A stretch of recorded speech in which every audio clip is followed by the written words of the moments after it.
show, ladies and gentlemen. We got a great show for you tonight. I didn't even want to tell you this. Senator Bernard Sanders, independent Vermont. What do you want? Justice. What do you want? Justice. They called it No King's Day.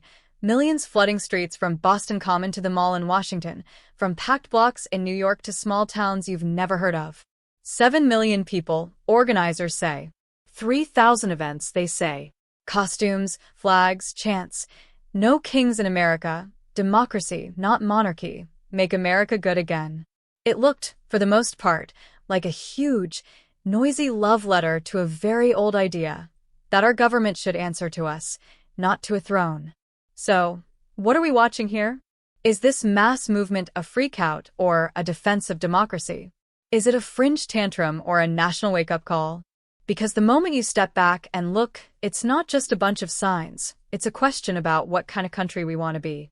On one side, you had scenes of people dancing, waving flags, even unicorn costumes. An estimated 7 million people gathered across some 2,700 No Kings rallies in cities from coast to coast in what has been described as one of the largest single-day demonstrations in U.S. history. Not only were they largely peaceful, they were often joyful.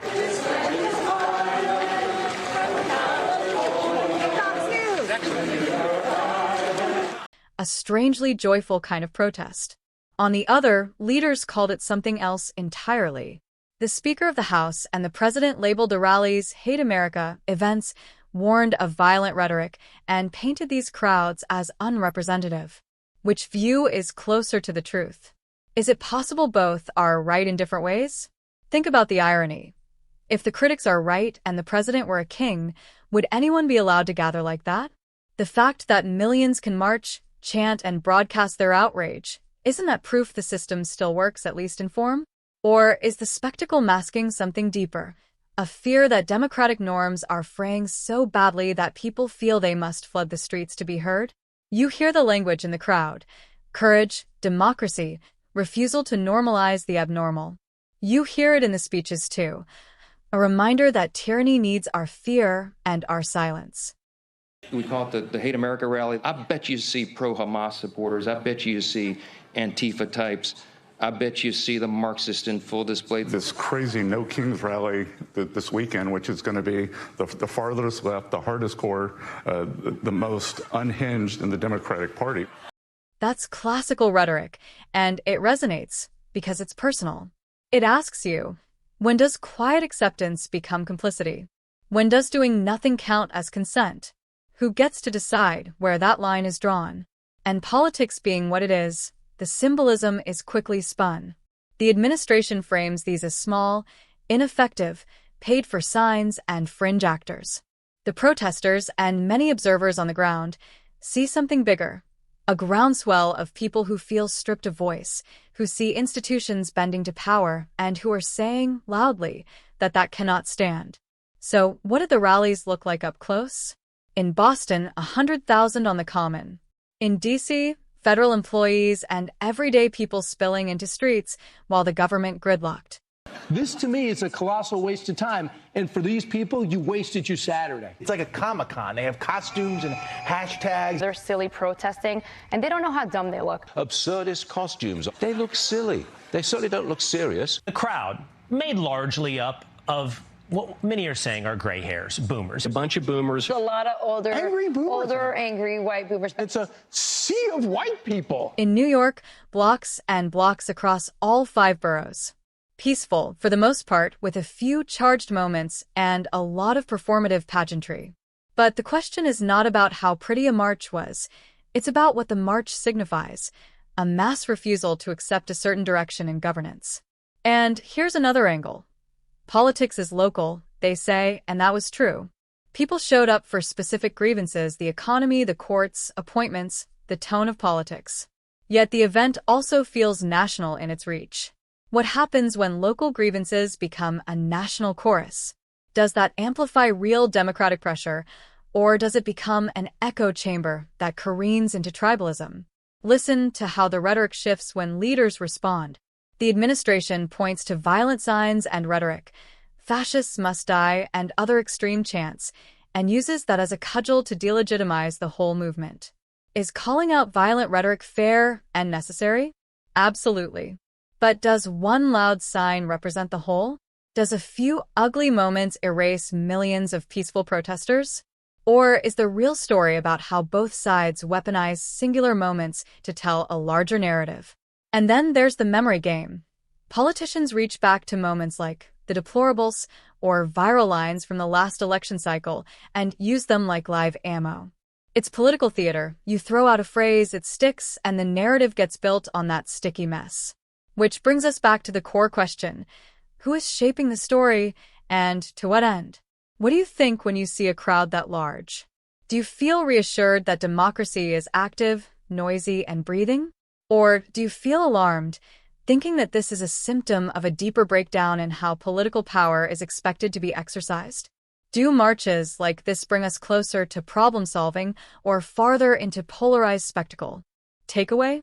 Don't let the spectacle distract you from the substance beneath it. The rallies are both a symptom and a signal. People are mobilized, and they are fed up. Whether you agree with their signs or not, their presence forces institutions to reckon with how they govern, and that's both messy and necessary.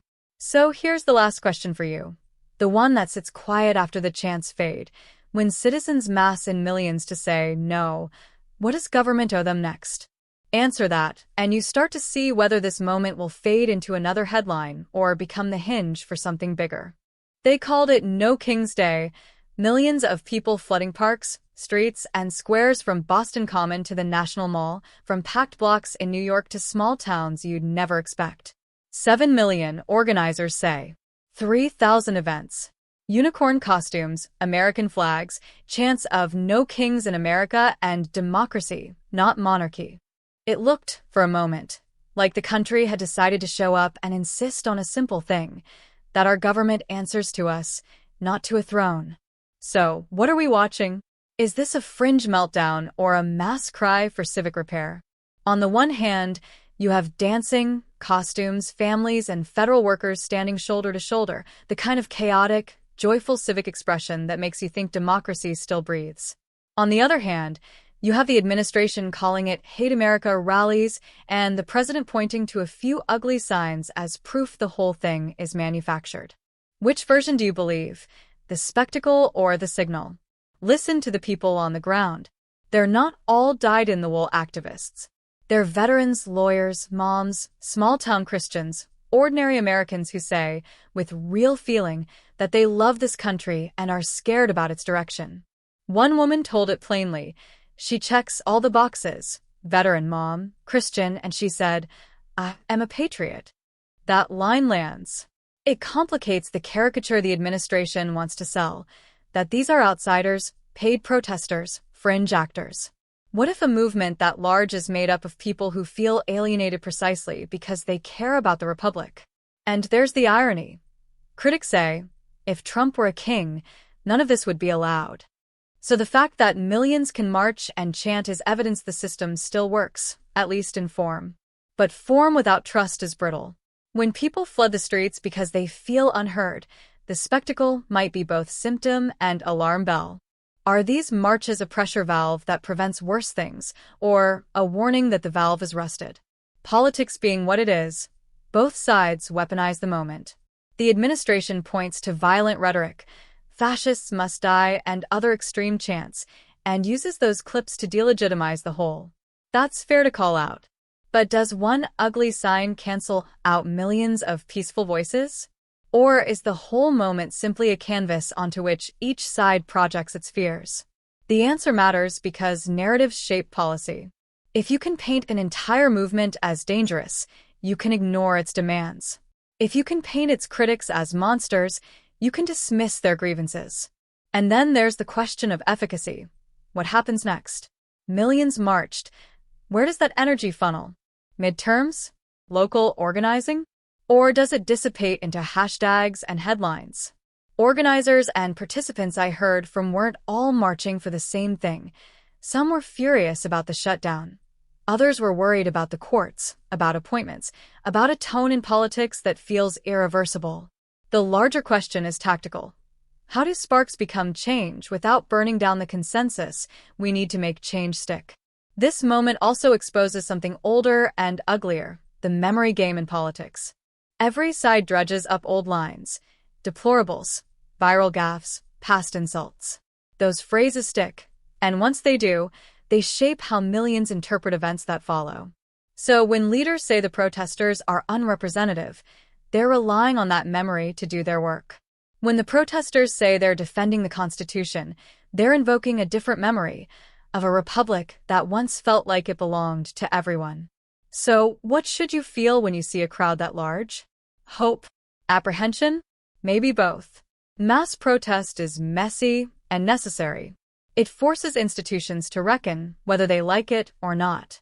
But it also risks being absorbed into the very spectacle it seeks to oppose. The final, quiet question is the hardest. When citizens mass in the millions to say no, what does government owe them next? A hearing? Policy change? A seat at the table? Or simply the dignity of being listened to? If you walked away from those rallies feeling something, pride, anger, worry, that feeling matters because it reveals what people expect from their leaders. The real test for democracy isn't the size of the march. It's whether the institutions those marches pressure respond in ways that build trust rather than deepen fracture. So here's the question I'll leave you with. When millions say no kings, do we hear a call to restore civic norms or a prelude to deeper polarization? How do we turn that roar into constructive action instead of letting it echo into another headline? Think about that as the chants fade and the city streets empty out, because what happens next tells us more about the health of our democracy than any single protest ever could.